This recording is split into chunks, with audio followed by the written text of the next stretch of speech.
অভিবাসী বিতরণ কর্মসূচিতে বাধা দেওয়ার অভিযোগে আটক উইসকনসিনের বিচারক হ্যানা ডুগানের গ্রেফতারের প্রতিবাদ জানিয়েছেন কয়েকশো বিক্ষোভকারী। শনিবার সেন্ট ফ্রান্সিস শহরে FBI ভবনের সামনে সমবেত হন বিক্ষুব্ধরা। তারা বলেন, ফেডারেল আইন প্রয়োগকারী সংস্থাগুলোকে অস্ত্র হিসেবে ব্যবহার করছে ট্রাম্প প্রশাসন।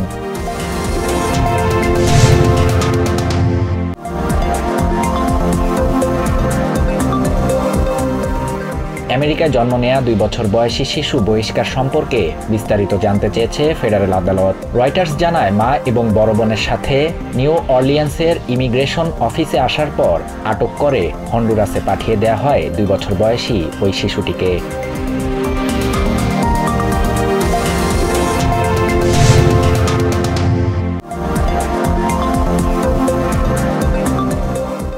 নিউ মেক্সিকোতে প্রতি বছর এপ্রিল আয়োজিত হয় গ্যাদারিং অফ নেশনস। নর্থ আমেরিকার সর্ববৃহৎ এই উৎসবে মিলিত হয় হাজারো আদিবাসী। তুলে ধরা হয় আমেরিকার প্রাচীন নৃত্য, সঙ্গীত, শিল্প ও সংস্কৃতি।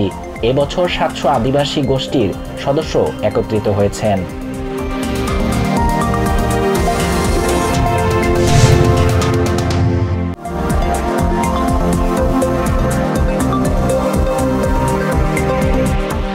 কাশ্মীরকে কেন্দ্র করে ভারত ও পাকিস্তানের মধ্যে চলমান উত্তেজনা আলোচনার মাধ্যমে প্রশমনের পক্ষে বাংলাদেশ।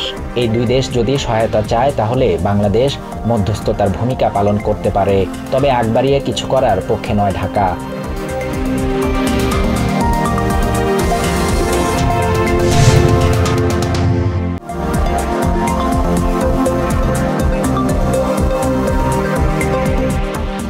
শেখ হাসিনার মেয়ে সাইমা ওয়াজেদ পুতুলের বিরুদ্ধে ইন্টারপোলের মাধ্যমে গ্রেফতারি পরোয়ানা জারির আদেশ দিয়েছে আদালত। রবিবার দুর্নীতি দমন কমিশনের আবেদনের পরিপ্রেক্ষিতে ঢাকা মহানগর জ্যেষ্ঠ বিশেষ জজ মোহাম্মদ জাকির হোসেন এই আদেশ দেন।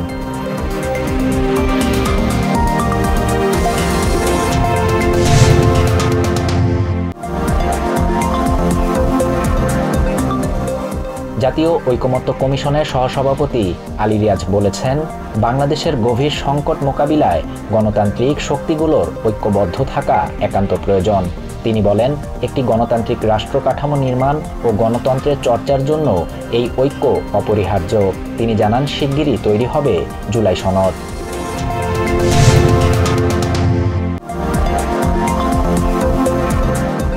জামায়াতে ইসলামীর নায়েবে আমির আব্দুল্লাহ মোহাম্মদ তাহের জানিয়েছেন, সংখ্যালঘু ও নারীদের বিষয়ে জামায়াতের ভূমিকা নিয়ে ইউরোপিয়ান ইউনিয়ন সন্তুষ্টি প্রকাশ করেছে। রবিবার ইইউ রাষ্ট্রদূত মাইকেল মিলারের সাথে বৈঠকের শেষে নির্বাচন সুষ্ঠু করতে প্রতিটি ভোট কেন্দ্রে সিসিটিভি ক্যামেরা রাখার দাবি জানিয়েছে জামায়াত।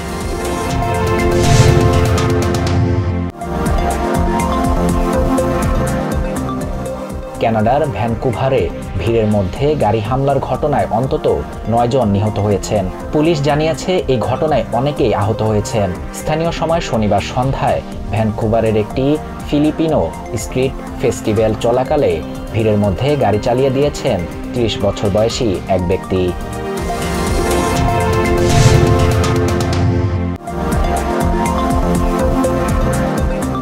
প্যালেস্টাইনের স্বাধীনতাকামী সশস্ত্র গোষ্ঠী হামাস জানিয়েছে, গাজায় দীর্ঘমেয়াদী যুদ্ধবিরতির আলোচনায় তারা আগ্রহী, তবে কোনোভাবে অস্ত্র সমর্পণ করবে না তারা। শনিবার হামাসের প্রতিনিধি দলের পক্ষ থেকে প্রস্তাব দেয়া হয় 5 বছরের যুদ্ধবিরতির বিনিময়ে সমস্ত ইসরায়েলি জিম্মিকে মুক্তি দিতে সম্মত হামাস।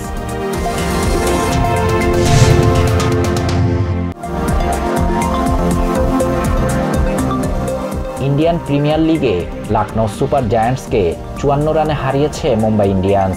আইপিএলের ইতিহাসে এটি মুম্বাইয়ের 150তম জয়। আইপিএলের প্রথম দল হিসেবে এই মাইলফলক স্পর্শ করল মুম্বাই। জাসপ্রীত বুমরা ও বোল্টের বোলিং নৈপুণ্যে এই রেকর্ড জয় আসে মুম্বাই ইন্ডিয়ান্সের।